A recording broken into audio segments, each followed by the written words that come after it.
Dobrý večer, milí pikoakvaristi. Dlhšiu dobu uvažujem o spustení ešte jedného kanála popri Pikoakvatik kanáli. A tento nový kanál by mal priblížiť iné témy, akým som sa venoval doteraz. V prvom rade kutilstvo, zdravotnícke témy, možno aj nejaké názory, možno recenzie, uvidím. Každopádne také všeličo.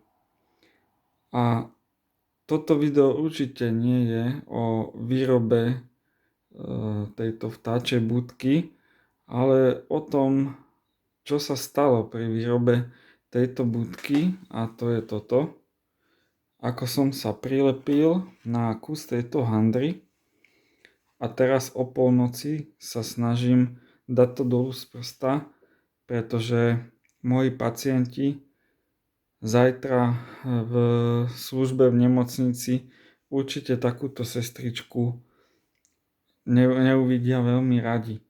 Takže musím si s tým nejako poradiť a asi nie je lepší spôsob, ako odprezentovať myšlienku nového kanála ako touto vtipnou príhodou, keďže chcel by som priniesť aj troška iný štýl a určite do toho nového štýlu bude patriť aj trocha humoru.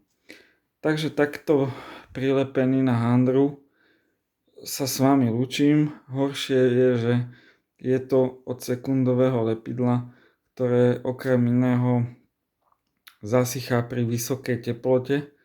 Takže je dosť možné, že pod tým bude aj nejaká popálenina, ale to už patrí ku kutilstvu a ku výrobe. Tak sa s vami lúčim a snáď čoskoro sa mi podarí priniesť prvé video z nejakej výroby alebo zdravotníckej témy alebo názoru na niečo. A snáď nový kanál zaujme. Teším sa.